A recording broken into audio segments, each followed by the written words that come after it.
So for this problem, to evaluate the integral using this trigonometric substitution, so first we need to rewrite this given in the form of a squared minus u squared, or u squared plus a squared, or u squared minus a squared.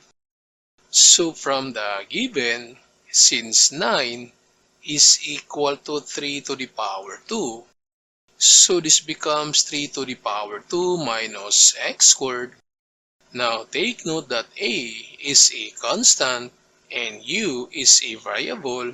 So therefore we are now forming a squared minus u squared. So since a squared minus u squared, then we let u equals a sine theta. So we need to find out the values for a and u. So for u, this is equal to x, so do not include the sign. So a and u always positive. So u is equal to x and a is equal to positive 3. Then we need to substitute now the value for a and u to this equation. So we have u is equal to x and a. So that's equal to 3 then sine theta. Then we need to find the derivative for x. So just bring down the constant. And for the derivative of sine, this is equal to cosine, then the theta. Then from this, we can apply now the trigonometric substitution to this equation. So again, this is square root of 9, that's 3 squared, then minus x, and x is equal to 3 sine theta, then to the power 2, then over x, and again, x is equal to 3 sine theta, then to the power 2. Then for the dx, so dx is equal to 3 cosine theta d theta. Then to simplify, so distribute this exponent. So we have 3 to the power 2, that's 9, and sine to the power 2. Also for this denominator, so 3 to the power 2, that's 9, and sine to the power 2, then bring down this 3 cosine theta d theta. Then from this, observe that in the numerator, there is common, so we need to factor out 9. So since we put 9 outside, so therefore this 9 divided by 9, so that becomes 1. So this becomes 1. Then minus, so we can cancel this 9. So the remaining is sine squared theta. Then bring down the denominator and this 3 cosine theta d theta. Now take note, since we're forming a squared minus u squared, so therefore we need to have this equation 1 minus sine theta. So we have now this 1 minus sine theta, and this is equal to cosine squared theta.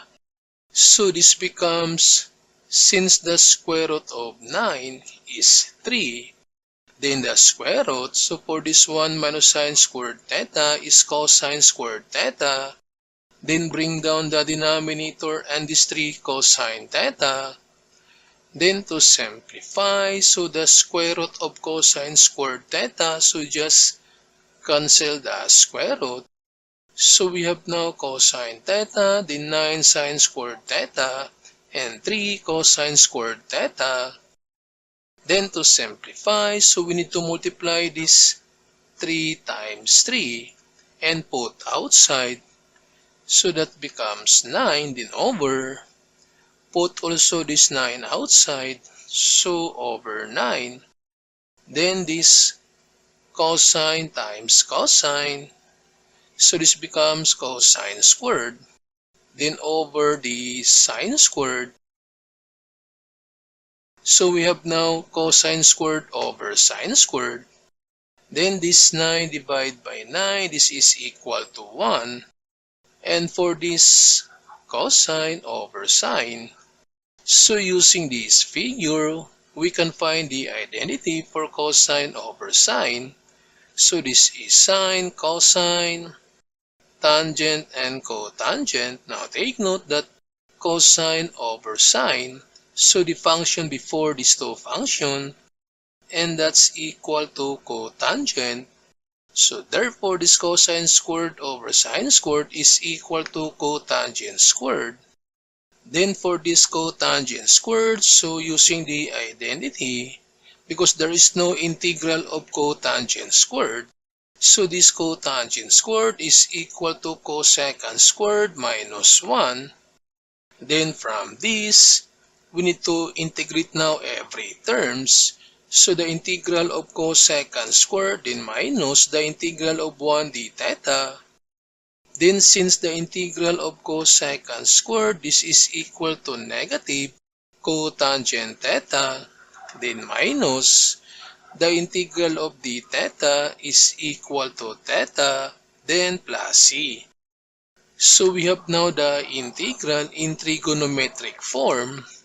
Then this time, we need to substitute now the values for this cotangent theta and theta. So from this x equals 3 sine theta, then we need to find out the value for sine. So to solve for sine, divide both sides by 3. So therefore sine theta is equal to x over 3.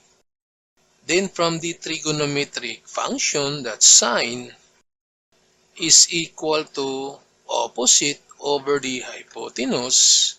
So from the right triangle, this is the angle theta and this one is the opposite, the adjacent and the hypotenuse. So again, sine is equal to opposite, and that's x, over the hypotenuse, and that's 3. So we need to find the unknown side, the adjacent.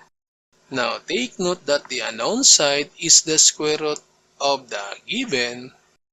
So if we have this 3x plus 5, so therefore the unknown side is equal to 3x plus 5. So always the square root of the given.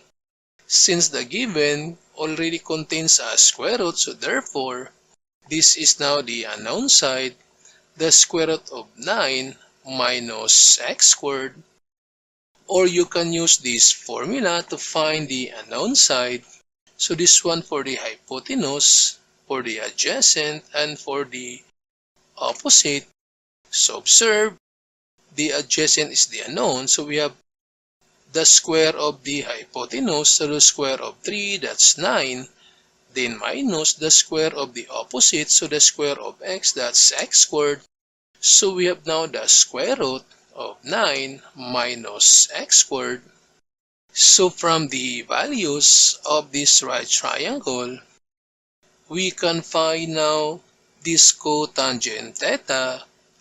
Since cotangent is equal to adjacent over the opposite, so we have this negative, so minus adjacent. Adjacent is square root of 9 minus x squared, then over the opposite, and the opposite is x. Then minus for theta, since sine theta is equal to x over 3, so therefore theta is equal to arcsine x over 3. So if this one is tangent theta, so theta is equal to arctangent x over 3. If this is cosine theta, so theta is arccosine x over 3. Then plus c.